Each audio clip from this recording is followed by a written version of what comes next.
अंतर बहुत छोटा सा है, लेकिन ध्यान से समझिएगा। रावण को ज्ञान का अभिमान था और प्रभु श्री राम को अभिमान का ज्ञान था। नमस्ते दोस्तों, मैं हूं आरजे कार्तिक।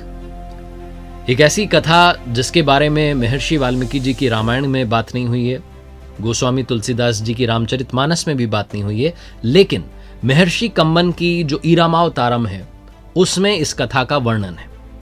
रावण के बारे में कहा जाता है कि रावण शिव भक्त था, विद्वान था। रावण को एक अलग पर्सपेक्टिव से उसकी कुछ ऐसी बातें जो दुनिया तक नहीं पहुंच पाई, उसके बारे में ईरामावतारम में वर्णन किया गया है। कहा जाता है कि जब भगवान श्री राम को लंका पर विजय पाने के लिए सेतु निर्माण करना था, उस समय वो अपने आराध्य शिव जी को आमंत्रित करना चाहते थे, शिवलिंग की स्थापना करना चाहते थे, उनकी पूजा आराधना करना चाहते थे। तो उन्होंने यज्ञ कराने का संकल्प लिया और इसके लिए उन्हें किसी आचार्य की, किसी पंडित पुरोहित की जरूरत थी। जामवंत जी से उन्होंने कहा कि आप कहीं से ढूंढ के लाइए, कोई आचार्य मिल जाएं जो यज्ञ संपन्न करवाएं ताकि हम यहाँ शिवलिंग की स्थापना कर पाएं।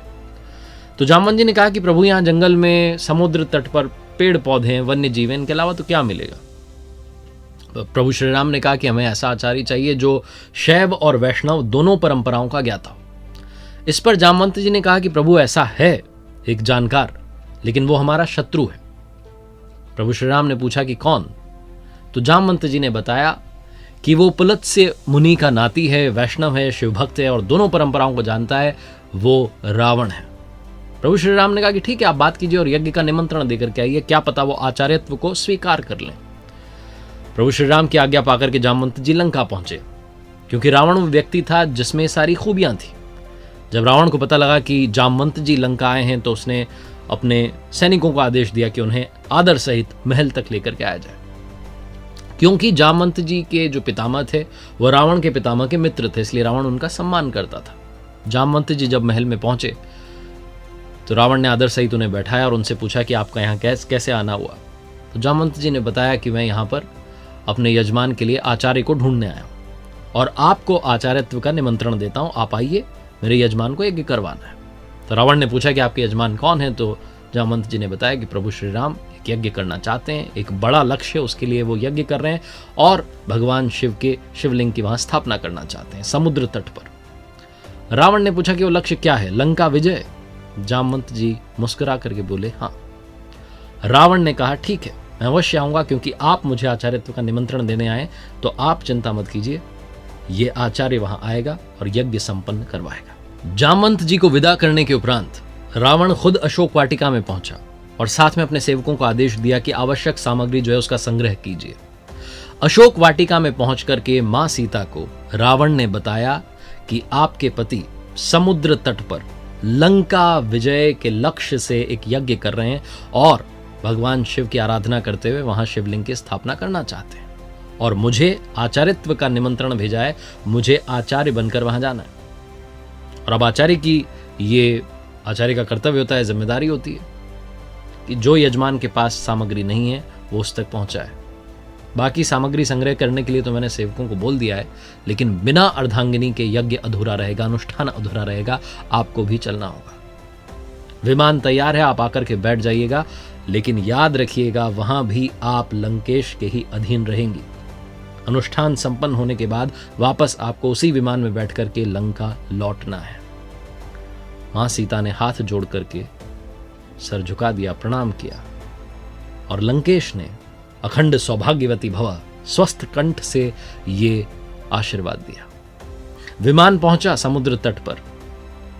भगवान श्री राम ने भेजा विभीषण को, छोटे भाई लक्ष्मण को, सुग्रीव को कि जाकर के लेकर आइए आचार्य को। आचार्य जब वहां पहुंचे तो स्वस्थ कंठ से भगवान श्री राम को भी कहा, जो कि उनके यजमान थे, उन्हें कहा लंका विजयी भव, दीर्घायु भव। सब लोग चौंक गए कि लंकेश जो है वो ऐसा आशीर्वाद कैसे दे सकता है। यज्ञ जो था वो शुरू होने को था, अनुष्ठान शुरू होने को था। तो आचार्य ने कहा, यानी कि लंकेश ने कहा प्रभु श्री राम से कि आपकी अर्धांगिनी को बुलाइए। अब प्रभु श्री राम कहते हैं कि अर्धांगिनी इस वक्त नहीं है, क्या कोई और विकल्प हो सकता है। तो लंकेश कहता है कि नहीं, क्योंकि आप विधुर भी नहीं हैं, आप अपनी पत्नी को छोड़कर के भी वनवास में नहीं आए हैं। चिंता मत कीजिए, आपकी अर्धांगिनी वहां विमान में बैठी हैं, उन्हें आदर सहित यहां लेकर के आइए।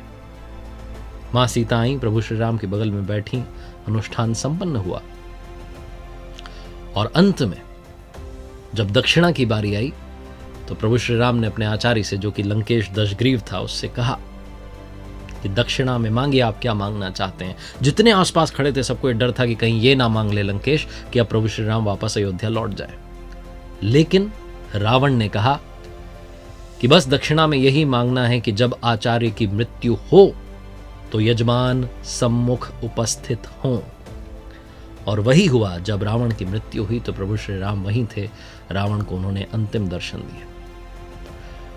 ये रावण के बारे में ऐसी कथा जिसका वर्णन महर्षि कम्मन की रामावतारम में है।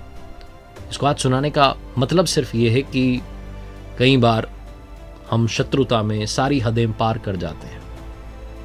दुश्मनी निभाने में भी कर्तव्य जो है वो अगर बीच में आते हैं तो उन्हें पहले पूरा करना चाहिए। यही रावण की कथा हमें सिखाते हैं।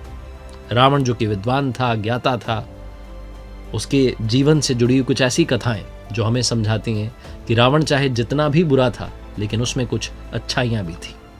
एक बार फिर से वही बात जो अक्सर आपसे कहता हूं, ऊपर वाले के आशीर्वाद, अपनी मेहनत और अपनों के प्यार के साथ कर दिखाओ कुछ ऐसा कि दुनिया करना चाहे आपके जैसा। याद रखिए, हर सोमवार सुबह 9:30 बजे मेरे साथ देखिए एक नई कहानी, और हर शुक्रवार सुबह 9:30 बजे मेरे साथ देखिए लर्निंग सीरीज का एक नया वीडियो।